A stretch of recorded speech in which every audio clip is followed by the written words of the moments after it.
As far as this selection of new cars goes in GT7, I actually wasn't sure which one to start with, because all three definitely appeal to different people, so ultimately I just decided to pick the Alfa Romeo first. This one is undoubtedly more personally my favourite of the three, and I know from comments on previous videos, such as yesterday's review of the update as a whole, that many of you like the Alfa Romeo as well.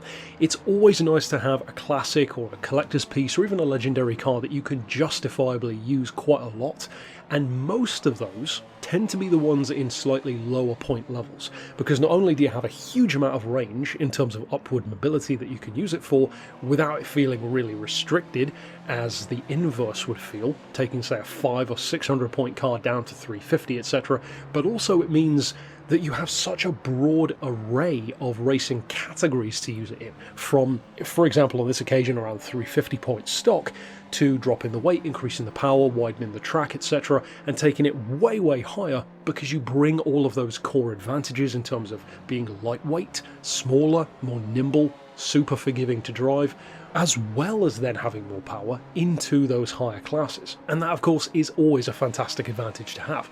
Now I'm putting it up against some of the other cars that I've built from my garage here, so in terms of keeping up with cars with more or less power, of course your results will vary, because as I mentioned in my review of the whole update yesterday, this is a build which was super basic, mostly visual. I put the wide arch kit on it, changed some visuals, wider tyres, lowered suspension, sports exhaust, and that was pretty much it. I didn't upgrade the brakes or anything else for that matter. Standard transmission, standard brakes, etc, etc. So the power level is not that much changed compared to the 104. What a huge amount of power that it's working with that it has as standard. And interestingly, the weight is not quite as light as you might assume. You'd probably look at this car and expect maybe 700 or 800 kilos, perhaps 900. It actually weighs 1,040. So it's a bit heavier than you might think, but of course, thanks to weight loss, and even without it, to be honest, it's a very nimble car. It's super small, it's super lightweight, and it carries itself very well through corners. In fact, I would describe the enjoyment level that I get out of this car as being very similar to the kind of vibe that I got from the real life time I had in the Fiat Panda 100 HP.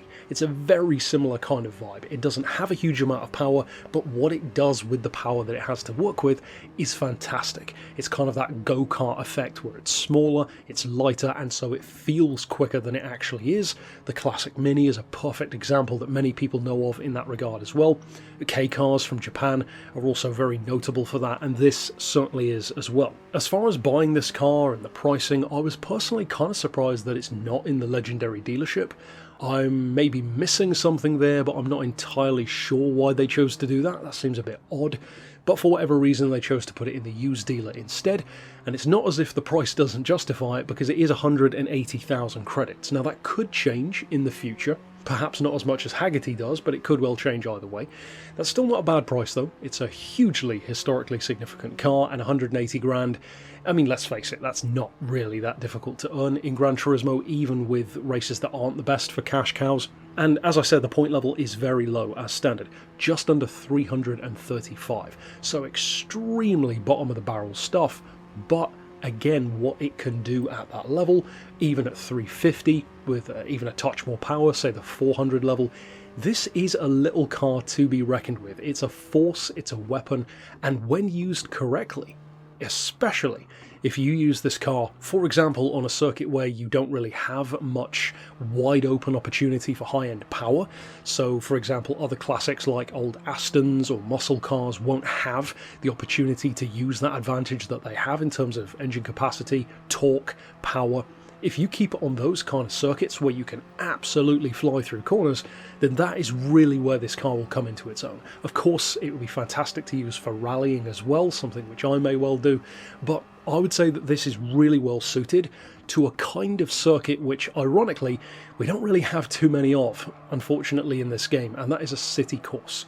Somewhere like, of course, Monaco, but even places like London or Hong Kong in the older games, this would have been perfect for that kind of track, where you never really get into the high three-figure speeds, but you can fly through corners in a car like this, and it is so much fun to do it as well. Plus, because of the fact that it is rear-wheel drive, you don't have the disadvantage of something like the old Mini or a first-generation Golf GTI, wherein if you ever do put a huge amount of power into it, huge of course being a relative term for a car like this, but the point is, if you put a lot of power for its frame into this car, you're not going to have the rampant understeer, the rampant torque steer that a front-engine, front-wheel drive chassis will have, which is a great advantage to have.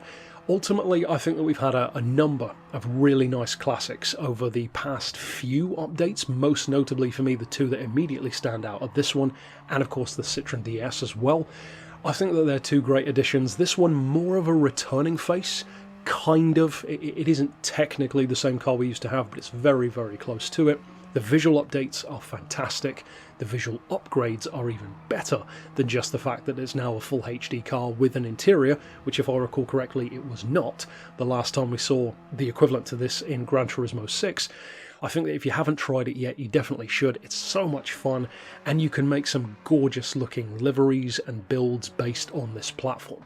Or leave it visually standard and it's already a great looking car. So of course I'd love to hear your thoughts on it down below. I may well do some kind of tuning for it in the future, maybe a special project. I'll have to look up some different real world racing versions of it, maybe rally based. Of course, if you see it in a teaser trailer sometime soon, we'll have to wait and see. But until next time, I'll see you then with my thoughts, and of course stick around tomorrow for my review of the next car of the three. But for now, as always, thanks for watching.